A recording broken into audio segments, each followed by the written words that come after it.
Because I lost so many things to slug damage, I went ahead to the nursery and got a few things to replace.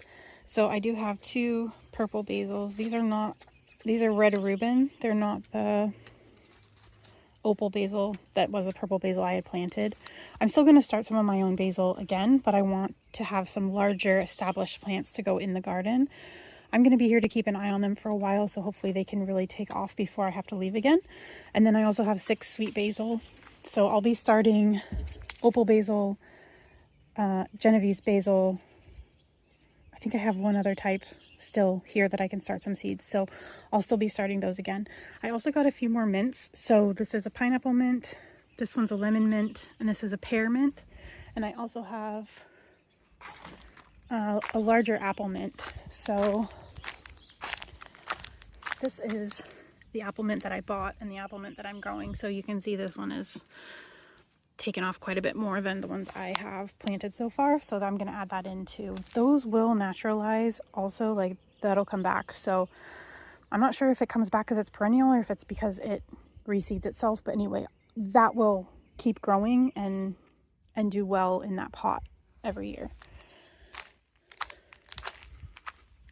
The other thing I got is this mini fairy tale eggplant. So they're going to be these purple and white eggplants, but they're going to be miniature, which is great because it's just me. So when I cook, I don't need to have like a ton of eggplant all at once. And then I also got 2 curry plants. I had tried to start some and they didn't germinate for me. So I got 2 of these and they smell amazing. So my huckleberries are definitely worse for wear. They've been munched quite a bit. I am hoping to get them in the ground this week so that they can start getting stronger while I'm home. This top shelf did pretty okay while I was gone. I've got Brussels sprouts, Thai broccoli, and some regular broccoli as well. These are the rest of my peppers, my small ones. So I'm going to get a cloche for these and plant those so that I can have a bit more peppers than what I was left with. These are what's left of my melons. Please remember all these had melons in them that were all doing well. They've been eaten down.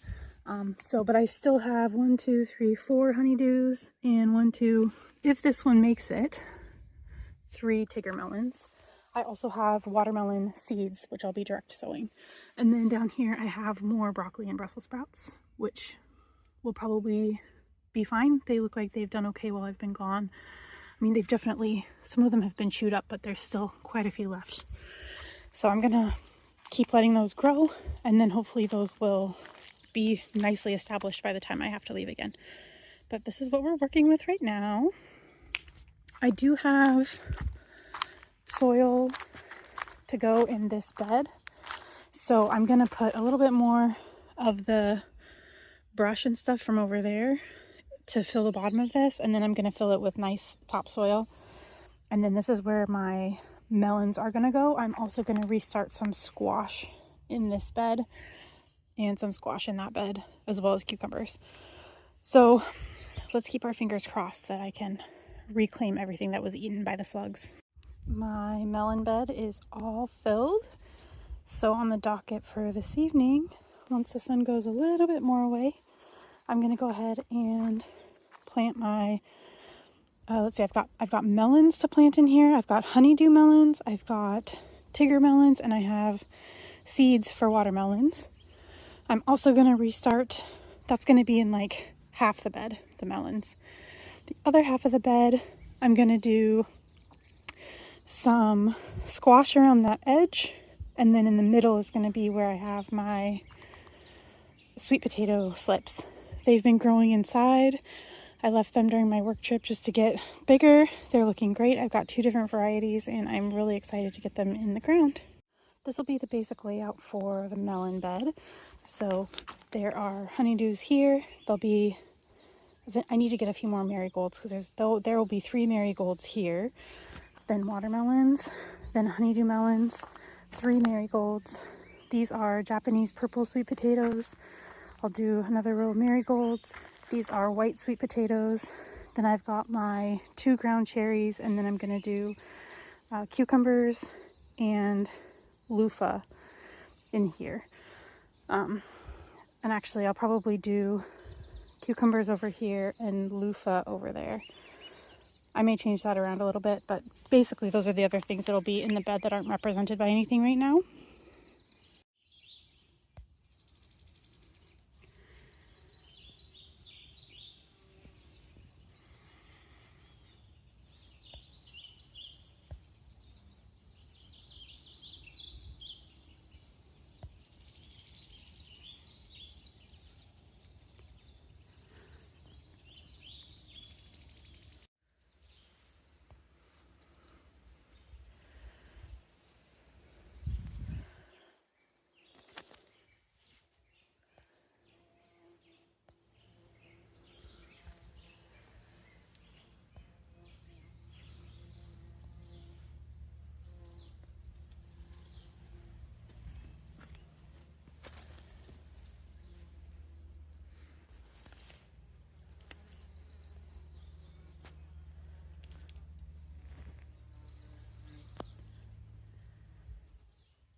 I have a new bed. This is all different types of sage plus one tomato that I'm trying to see. It's just an offcut, see if it'll root and grow. And then I also added a rosemary on this end cap because those are good deterrents for certain pests. And this bed has had a lot of pests. So I'm hoping having some rosemary nearby plus sprinkling some rosemary throughout the bed will help that. I also put an end cap of mint on this side, again with a rosemary here and a rosemary here, these mints in the middle, and hoping those rosemaries will help. I'm not too worried about the mints or the sage themselves, but having these here will hopefully help everything in this bed not be eaten.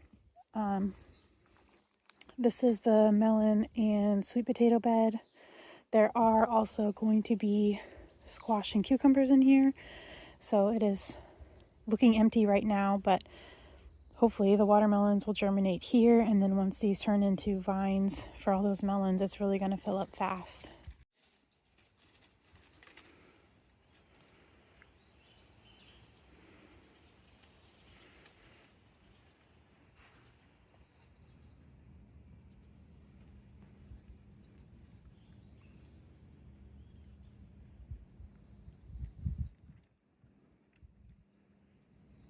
It's time for a weed tea water, so I'll just show you what I do.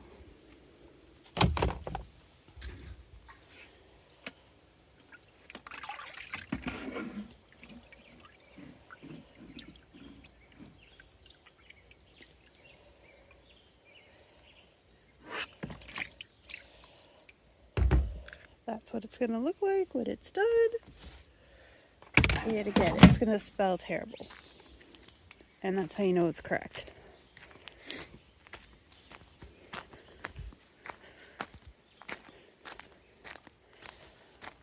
So what I have here is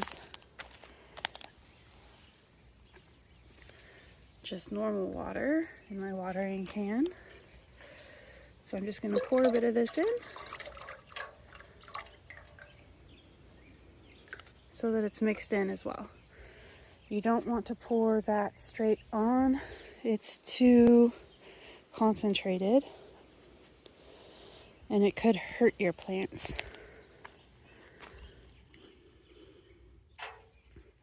So then I'm going to keep doing that on everything so that everything gets a nice weed tea water today. It'll give it a nice boost of nutrients. And then I'm going to do that again next week before I leave. When I faced all the devastation from the slugs, I went ahead and replanted some things. This is Romanesco broccoli, all of these. That's all cauliflower back there, a white type and a purple type. And then I have 6 new okras to replace the 2 that were eaten by slugs. These aren't ready to go out into the garden yet, but today I'm going to be potting them up I'm going to take them outside to do that, so I'm going to go ahead and video it so you can see what I do. These will still be pretty summery crops. I'm going to do a whole nother flush of seedlings for fall planting, which will include some of these things, but these are not for my fall planting quite yet. I have my Romanesco broccoli, and these are big enough now that I can go ahead and repot them. So I'm going to be moving them into bigger pots. I'm using some repurposed soil from plants that didn't germinate.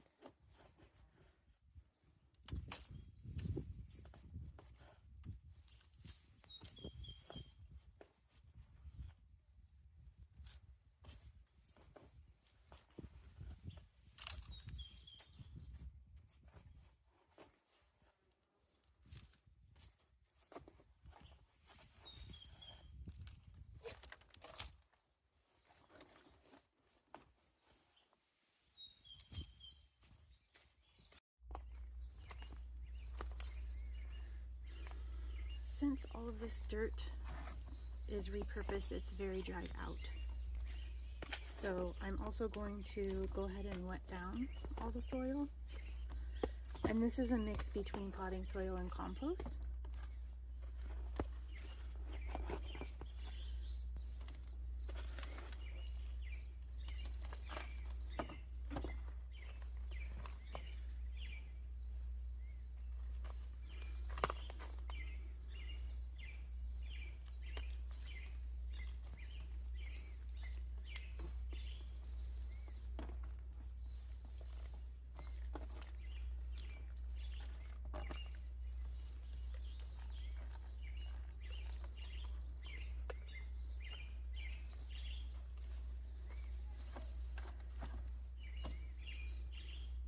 Then I'll just go ahead and make a little divot in each one.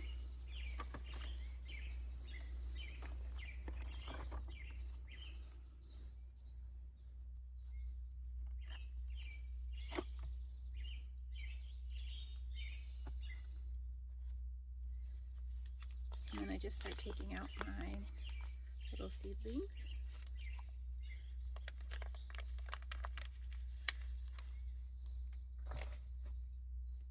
There are 2 in this cell, so I'll just carefully split them.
And now that they're all in their new little pots, I'll just go ahead and water them in. You should get in the habit of doing that. All your seedlings benefit from being watered in.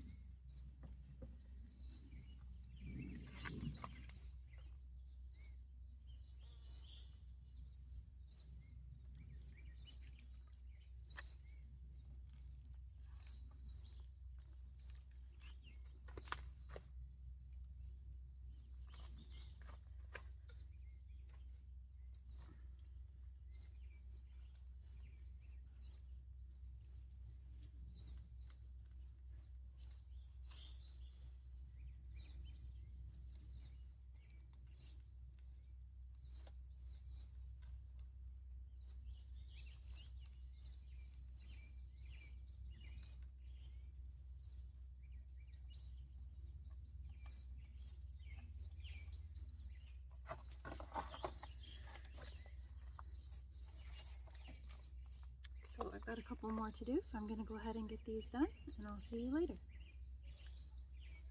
One last thing I wanted to touch on is, if you might remember, I pulled out what I thought was mullein when it was itty bitty, and it turns out it was foxglove. That's a very important distinction because mullein is edible and foxgloves are extremely poisonous. So basically this is a lesson from me to you. Know what you're doing when you're foraging. I've touched on it before, but this is a new area for me, and I haven't lived somewhere that has mullein or foxglove before.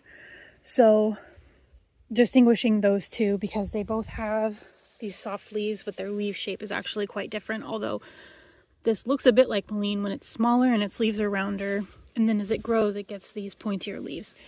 So just be very careful when you are foraging. I haven't done anything with the mullein anyway. I was just getting it out of places where it would have been trampled, and again, it's not mullein, it's foxglove. But this one over here as well is turning into a foxglove. So, not turning into, it's always been a foxglove, but I mean it's becoming more recognizable as a foxglove is my point. So just be very careful with that, because you don't want to accidentally poison yourself or your friends. Be safe.